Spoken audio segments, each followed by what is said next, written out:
What were the biggest difficulties that you were facing as an ex-ballroom dancer in the salsa world?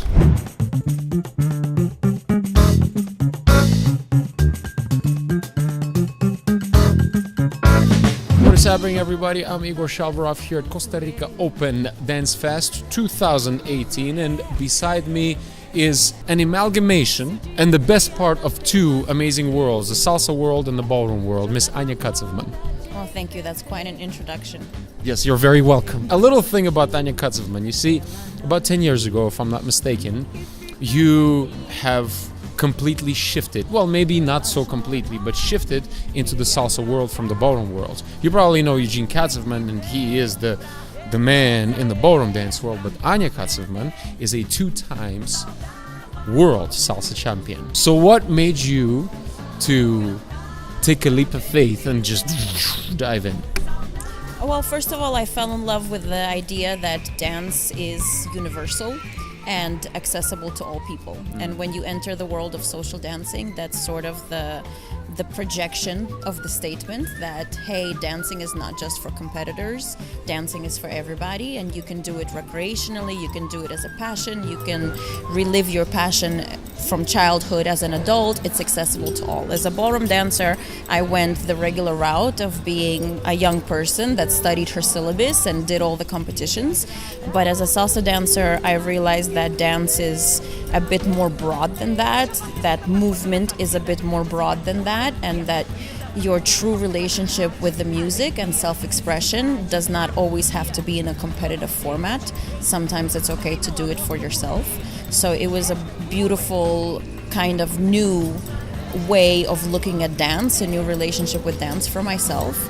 And ultimately I felt that all of the beautiful knowledge that I have as a ballroom dancer, all of the technical aspects that I learned, all the things that I knew about my body and how it works could be beneficial for the salsa community, so I decided to stay. What were the biggest difficulties that you were facing as an ex-ballroom dancer in the salsa world? Go free. Let the beast out. You guys need to hear this. It is very difficult to step into a new culture. Entirely, I think, in all walks of life, it's difficult to be part of a new culture. It was quite different to be part of a primarily Latin American community. It was also different to be amongst people that do dance recreationally as opposed to as strenuously and seriously as ballroom dancers take it.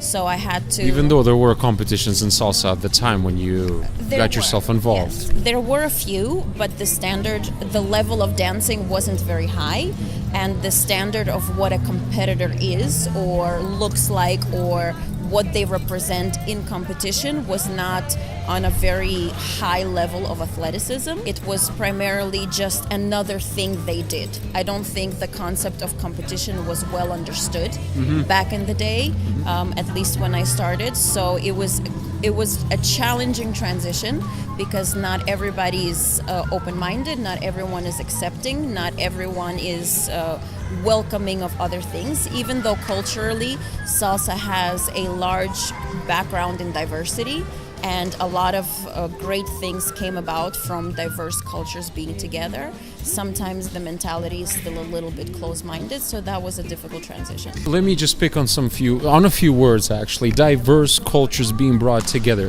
Talking about the history of salsa, it's not really coming from specifically Latin America. As an advocate for salsa, and who knows quite a bit of history of salsa, what was the salsa as a dance, as a culture, a mixture of? You know, to be honest, this is such a loaded question and such a hot topic that even people within the community, even historians within the community, argue to this day.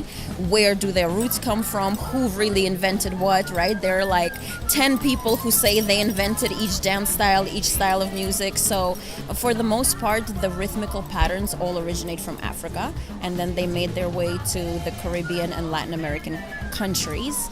And then each country almost contributed their own instrument So for the salsa cubanas, for the salsa romanticas, for all the different styles of salsa music, which, by the way, incorporates all of the boleros, all of the tangos, all of the sambas and the chachas that ballroom dancers dance to. It went from country to country. So all the país, as they call them, they each had their own contribution, and essentially a lot of them would immigrate. And when they would immigrate, they would integrate with other cultures, and that's when the beautiful things really happen. So Mambo specifically was a collaboration between a lot of Latin American people and a lot of people from New York, including a lot of Italians, a lot of Jewish people. And at the time, it was one of the only places where, roughly said, the blacks were allowed to hang out with the whites. So there were nightclubs where it was okay for people of all races to be in one place, and that's how we got Mambo. So in other words, there's no point of arguing salsa or any other cultural dance, per se, is an effort of the world. Well, salsa by definition is a mixture of things, you know? Yeah. Like the salsa you eat is a mixture of things. So dance, art, culture, that by definition is meant to be shared amongst all. So there's no sense in arguing it. It's there for everybody. And I think we all need to be more open-minded and inclusive because we all have great things to offer. And we're really here to express ourselves. And self-expression is best when we communicate it with each other. So if we're not open to that level of communication, then we're really depriving ourselves of expressing exactly what lives inside us. Let's make our way into the Central America, right here in the epicenter of, I guess, the north and the south of the Americas, Costa Rica. What are you doing here? Pura vida. Exactly that. See, pura vida that means pure life, I think, isn't it? When it comes to judging different events, and Costa Rican Open Dance Fest has a lot of different events, and you have such a diversity of information inside you. Do you like it? Do you not like it? The concept that Costa Rican Classic has.